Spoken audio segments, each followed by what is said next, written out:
Dan kami tidak mau menyerah Tuhan dengan masalah dan persoalan. Yang kami rindukan cuma satu. Kami menyerah kepada kehendak Tuhan. Dan padahal saudara, untuk menyerah kepada kehendak Tuhan itu tidak mudah saudara. Membutuhkan pengertian dan kerelaan.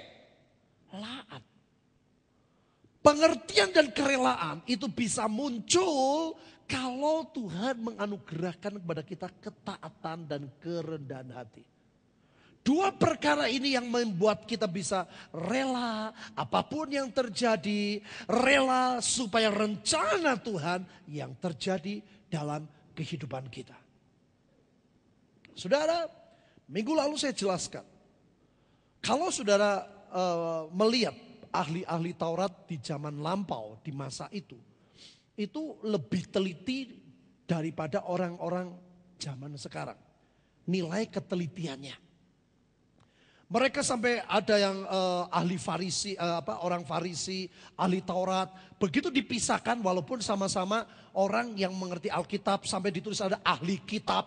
Itu orang-orang yang betul-betul teliti mempelajari firman. Dan sudah perhatikan, semua orang-orang Israel adalah orang yang merindukan janji Tuhan terjadi. Salah satu yang mereka rindukan adalah dikirimnya, diutusnya juru selamat. Itu sebabnya saudara, orang Israel sampai sekarang. Karena mereka tidak percaya Yesus, mereka terus berdoa. Mereka terus di depan tembok ratapan terus berdoa. Meminta supaya juru selamat itu datang. Nah saudara, ini kan tragis sekali. Yang mereka rindukan, yang mereka doakan, yang mereka impikan. Tuhan dengar atau tidak? Saya mau tanya. Dengar. Tetapi pada waktu Tuhan menggenapkan rencananya, menggenapkan doa mereka, menggenapkan permintaannya, justru mereka tolak. Saudara, dari 3 ayat yang kita baca pagi hari ini ditulis genaplah, genaplah, genaplah. Itu ahli Taurat tahu. Bahwa juru selamat bakal lahir di Bethlehem, tahu. Bahwa juru selamat akan disebut orang Nazaret, tahu saudara.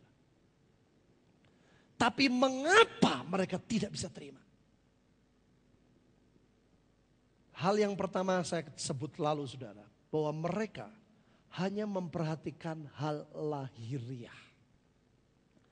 Pada waktu mereka lihat di Bethlehem lahir juru selamat, mereka tidak bisa terima karena mengapa Yesus lahirnya di kandang domba. Padahal mereka menyelidiki bahwa Yesus adalah keturunan Daud, di mana Daud adalah raja yang kaya raya. Hal yang kedua yang paling mendasar mereka tidak bisa terima adalah cara-cara Tuhan menggenapi rencananya. Ini saudara hati-hati. Cara Tuhan menggenapi rencananya itu tidak bisa diterima oleh ahli-ahli Taurat dan orang Israel. Itu sebabnya mereka kekeh, mereka pegang bahwa ini bukan datang dari Tuhan. Contohnya adalah, perhatikan ayat yang ke-13.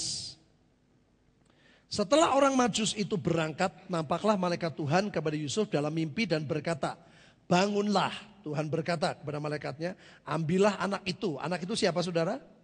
Yesus ya. Serta ibunya. Larilah ke Mesir dan tinggallah di sana sampai aku berfirman kepadamu. Tuhan ngomong begitu kenapa saudara? Karena Herodes akan mencari anak itu untuk membunuh. Perhatikan luar biasa ketaatannya. Ayat 14. Maka Yusuf pun bangunlah, diambilnya anak itu serta ibunya. Kapan saudara? Malam itu juga. Lalu menyingkir ke Mesir dan tinggal di sana hingga Herodes mati. Saudara luar biasa, kalimat selanjutnya baca bersama saya. 1, 2, 3. Hal itu terjadi supaya genaplah yang difirmankan Tuhan oleh Nabi. Dari Mesir kupanggil anakku. Saudara saya mau tanya, rindu tidak kalau rencana Tuhan terjadi? Amin. Tapi perhatikan. pada waktu terjadi sampai di situ, belum ada persoalan di dalam kehidupan orang-orang ahli Taurat.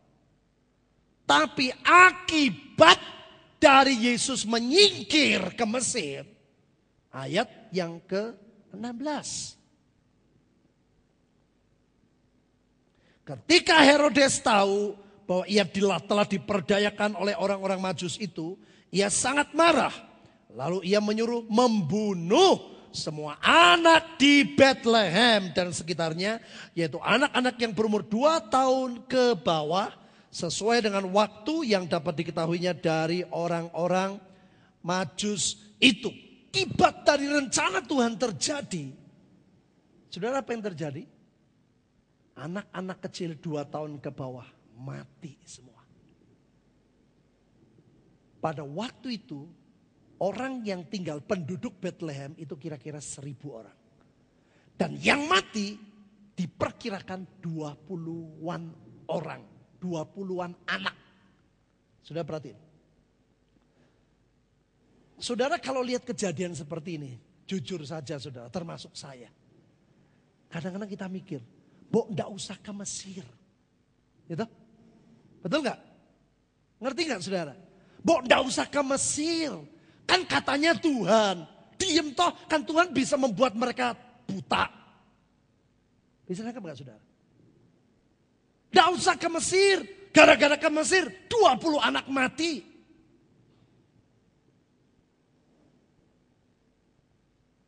Disinilah saudara, kalau engkau tidak belajar kedaulatan dan hal-hal yang menyenangkan hati Tuhan. Saya baru mengerti saudara, kenapa di sebuah negara dimanapun juga selalu Tuhan mencari ada orang yang berani bayar harganya supaya rencana Tuhan terjadi. Di zaman perjanjian baru saudara, rasul-rasul begitu banyak.